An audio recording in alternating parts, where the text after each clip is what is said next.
Halo dan selamat datang. Hari ini kita akan coba menyelami sesuatu yang kita alami tiap detik, tapi mungkin jarang kita pikirin dalam-dalam.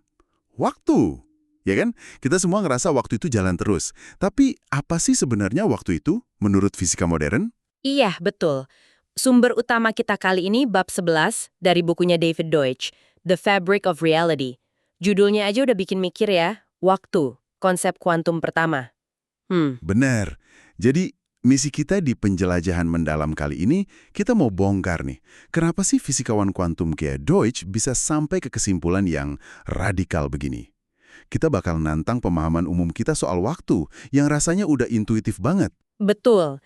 Jadi siap-siap ya Anda yang mendengarkan, karena menurut bab ini, cara kita biasa mikirin waktu itu, pada dasarnya nggak masuk akal. Oke, kita mulai dari yang paling umum dulu deh. Kebanyakan kita, mungkin termasuk Anda juga, ngebayangin waktu itu kayak sungai lah ya, ngalir terus, bawa kita dari masa lalu ke masa depan. Ada kutipan Shakespeare juga kan, seperti ombak ke pantai, gitu. Ada rasa sekarang yang gerak maju terus. Persis, gambaran ini kuat banget sampai masuk ke tata bahasa kita juga kan? Kayak penggunaan keterangan waktu, itu nunjukin ada aliran. Kita secara intuitif ngerasain ada masa kini yang spesial yang bergerak. Terus masa lalu yang udah lewat nggak bisa diapa-apain. Sama masa depan yang, ya, masih abu-abu terbuka gitu. Rasanya wajar banget ya, alami gitu kan. Tapi justru di sini, Deutsch di bukunya ngasih kritik tajam. Dia bilang pandangan umum ini, yang dijelaskan ahli bahasa itu bukan cuma kurang pas. Tapi secara fundamental itu nggak masuk akal. Istilahnya nonsensical. Jadi ini bukan cuma soal, deskripsinya kurang presisi. Bukan. Tapi konsep aliran waktu itu sendiri, secara logika, dianggap nggak koheren. Sebentar. Nggak masuk akal? Ini kok berat ya klaimnya? Kalau gitu, di mana dong fisika ngeliat waktu? Beda banget sama intuisi kita. Beda banget. Dan ini mungkin agak kagetin ya. Fisika modern, bahkan dari zamannya Newton, itu sebenarnya udah ngebuang gagasan aliran waktu dari hukum-hukum dasarnya. Oh ya, bukannya Newton ada bilang waktu itu mengalir? Di Principia Mathematica itu kan ada kutipan. Nah, iya ada kutipan itu. Waktu absolut, sejati, dan matematis mengalir secara merata. Tapi disinilah interpretasinya penting. Deutsch argumennya, kata mengalir itu kemungkinan besar cuma kiasan aja, bahasa sehari-hari Newton, bukan bagian dari rumus matematikanya. Oke. Teori fisika setelahnya yang pakai konsep aliran waktu secara eksplisit. Yang penting dari kutipan Newton itu justru kata merata atau equably. Maksudnya, pengukuran waktunya sama buat pengamat beda-beda. Itu pun nanti dikoreksi lagi sama Einstein.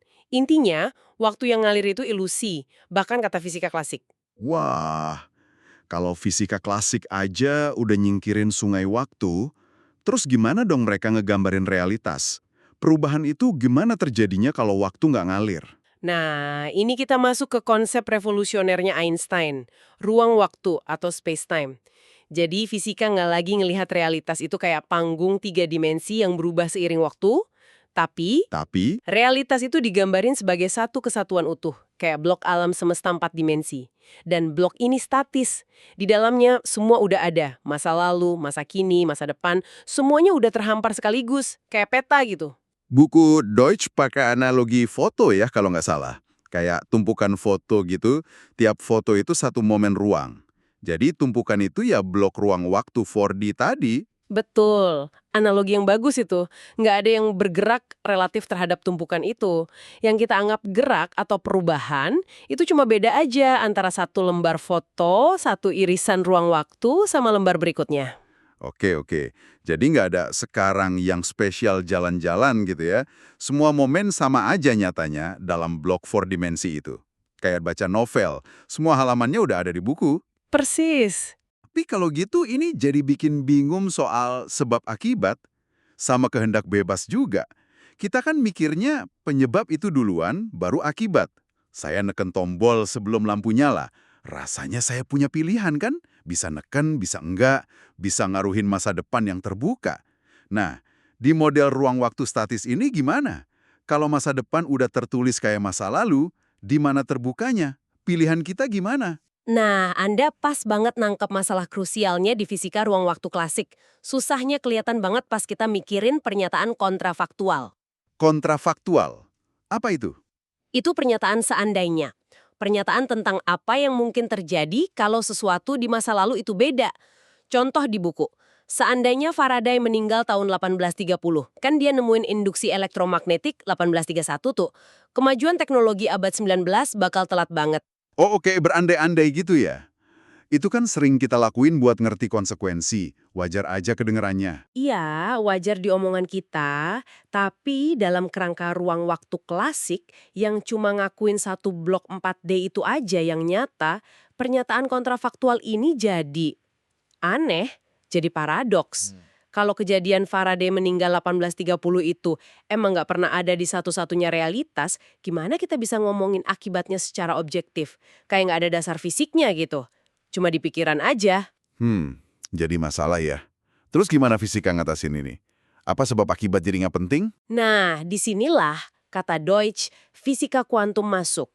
Ngasih solusi yang, ya, mengejutkan tapi elegan. Multisemesta atau multiverse. Multisemesta. Alam semesta paralel itu. Iya, dalam interpretasi ini, variasi-variasi kejadian yang kita bayangin di kontrafaktual tadi, itu beneran ada secara fisik. Di alam semesta paralel lain. Jadi, seandainya Faraday meninggal 1830, itu bukan lagi cuma andai-andai, tapi jadi pernyataan fakta objektif, walau nggak bisa kita lihat langsung, tentang apa yang beneran terjadi di alam semesta lain, di mana Faraday emang meninggal lebih awal. Wah, jadi multisemesta yang sering dianggap ide fiksi ilmiah itu malah jadi kunci buat ngerti sebab akibat secara fisika. Gitu argumennya. Itu argumen kuatnya Deutsch. Ruang waktu klasik, walau udah bener ngebuang aliran waktu, malah bikin lubang baru soal sebab akibat dan kontrafaktual. Multisemesta ini datang buat nambah lubang itu. Jadi ini bukan ide iseng, tapi alat fisika. Tapi ceritanya belum selesai di situ. Model multisemesta yang kayak tumpukan ruang waktu paralel gitu aja ternyata masih kurang pas menurut teori kuantum yang lebih dalam. Oke, jadi model tumpukan alam semesta paralel itu masih penyederhanaan ya. Gimana teori kuantum nyempurnainnya? Ini nih yang biasanya mulai bikin pusing. Betul. Hukum kuantum itu deterministik di level multisemesta. Artinya, keadaan multisemesta sekarang nentuin keadaan berikutnya. Tapi, hukum ini nggak ngebagi multisemesta jadi lapisan-lapisan ruang waktu yang jalan sendiri-sendiri gitu. Nggak serapi itu. Ada hubungan yang lebih rumit. Akibatnya, konsep waktu klasik, yang kayak urutan momen lurus gitu, itu cuma aproksimasi. Cuma pendekatan yang lumayan bagus di kondisi tertentu aja. Atau di wilayah tertentu di multisemesta. Makin abstrak ya kedengarannya. Ada metafora lain nggak biar kebayang? Tapi di kuantum, potongan ini saling kait-mengkait kayak potongan jigsaw. Harus pas satu sama lain, nggak bisa asal tumpuk, saling membatasi gitu. Buku ini juga pakai contoh koin dilempar ya, yang muter itu. Katanya kalau kita ambil aja serangkaian potret dari tumpukan paralel dengan urutan jam maju terus, itu belum tentu jadi sejarah yang bisa dialami satu orang. Kenapa gitu? Karena rangkaian acak gitu bisa aja isinya kontradiksi. Yang nggak mungkin dialami satu pengamat, misalnya satu potret nunjukin koin pasti jatuh kepala, potret berikutnya di rangkaian itu malah hasilnya ekor. Itu urutan yang secara fisik nggak mungkin dialami pengamat yang ikutin hukum kuantum. Jadi snapshot dari alam semesta beda-beda itu nggak bisa digabung sembarangan jadi lintasan waktu. Ada aturan mainnya, ya hukum kuantum itu. Oke, artinya hubungan antar momen atau antar alam semesta itu lebih ruwet dari sekedar urutan ya. Gimana ini ngubah definisi sebab akibat jadinya? Bener. Ini bawa kita ke definisi sebab akibat yang lebih presisi di kerangka multisemesta kuantum. Kita bisa bilang X nyebabin Y kalau, pertama, kumpulan snapshot yang punya sifat Y itu secara keseluruhan ditentuin sama kumpulan snapshot yang punya sifat X. Kedua, kumpulan snapshot Y itu nggak ditentuin sama varian kumpulan snapshot lain yang nggak punya X. Gampangnya, Y terjadi karena X dan nggak akan terjadi sama persis tanpa X, kalau dilihat dari kacamata multisemesta. Terus, gimana ini ngejelasin kenapa pengalaman kita sehari-hari itu penyebab hampir selalu duluan dari akibat? Kenapa ada panah waktu yang jelas banget? Nah, ini nyambungnya ke hukum kedua termodinamika. Yang bilang entropi, ukuran ketidakteraturan, itu cenderung naik seiring waktu. Dalam bahasa multisemesta, artinya jumlah tipe snapshot yang beda, itu cenderung nambah banyak kalau koordinat waktunya maju. Contoh koin tadi gimana? Pas koin berhenti muter, itu kan ada proses fisik, panas, interaksi macam-macam. Akibatnya, kumpulan snapshot hasil akhir, misalnya semua alam semesta yang hasilnya kepala, itu secara mikroskopis jauh lebih beragam, lebih acak, entropinya lebih tinggi dibanding kumpulan snapshot sebelumnya pas koin masih muter. Misalnya, pasti jatuh kepala. Karena keadaan awal yang lebih teratur, entropi rendah, nentuin keadaan akhir yang lebih beragam, entropi tinggi, dan sebaliknya itu susah banget terjadi. Makanya kita ngalamin aliran sebab akibat dari lalu ke depan. Ini juga kenapa kita ingat masa lalu yang teratur, bukan masa depan yang acak. Jadi kayak ada ilusi panah waktu. Oke, oke. Ini mulai nyambung nih antara fisika yang abstrak sama pengalaman kita. Tapi tetap ada pertanyaan ganjel. Kalau realitas sejati itu multisemesta statis yang kayak jigsaw ini, kenapa kita, sebagai pengamat, ngerasain waktu kayak ngalir? Kenapa masa lalu rasanya cuma satu dan udah paten, sementara masa depan kayaknya masih banyak cabang, masih terbuka? Buku ini ngasih penjelasan menarik banget. Balik lagi ke gagasan pengamat di mekanika kuantum, waktu pengamat ngukur sesuatu yang kuantum, kayak lihat hasil lempar koin tadi, pengamat itu sendiri menurut interpretasi multisemesta, ikut mecah jadi beberapa versi. Mecah gimana? Satu versi pengamat ada di alam semesta yang dia lihat kepala, versi lain di alam semesta yang dia lihat ekor. Kuncinya di sini, tiap salinan pengamat ini cuma sadar dan cuma ingat satu rangkaian kejadian aja, satu jalur sejarah. Ah, jadi maksudnya buat satu versi pengamat misal yang lihat kepala sejarah yang dia alamin, itu jadi kerasa tunggal dan tetap karena ya cuma itu jalur yang kerekam di ingatannya. Dia nggak bisa akses ingatan versi dirinya yang lihat ekor. Ini yang bikin ilusi masa lalu solid dan masa kini maju terus. Tepat sekali, pengalaman subjektif kita soal waktu ngalir dan masa lalu tetap itu muncul karena tiap salinan kesadaran kita cuma jalan di satu jalur spesifik lewat multisemesta. Kita nggak bisa ngerasain persimpangannya secara langsung. Jadi, mari kita coba rangkum inti waktu kuantum menurut Boyce ya. Pertama, gagasan waktu sebagai sesuatu yang ngalir itu keliru. Nggak ada sekarang universal yang jalan-jalan. Oke. Kedua, yang kita sebut waktu-waktu lain atau momen-momen beda itu sebenarnya cuma kasus khusus dari alam semesta lain. Momen itu lebih pas dilihat sebagai kumpulan besar alam semesta yang identik di dalam multisemesta. Dan artinya, kita sendiri ada dalam banyak versi di berbagai momen atau alam semesta ini. Tiap versi nggak sadar sama versi lain secara langsung. Tapi bukti adanya alam semesta lain itu, kata fisika kuantum, kelihatan secara nggak langsung lewat fenomena kayak interferensi kuantum. Itu loh, waktu satu partikel kayaknya dipengaruhi jalur-jalur yang nggak dia lewatin di alam semesta kita. Itu nunjukin ada sesuatu di luar sana yang ngaruhin dia. Jadi kalau kita nganggap cuma momen kita sekarang atau alam semesta kita yang nyata, itu namanya solipsisme. Solipsisme. Iya, keyakinan kalau cuma diri sendiri atau pengalaman sendiri yang pasti ada. Padahal dari sudut pandang fisika, semua momen, semua alam semesta di multisemesta itu sama nyatanya. Keseluruhan multisemesta inilah realitas fisik yang fundamental. Ini benar-benar muter balikin cara pandang kita soal waktu ya.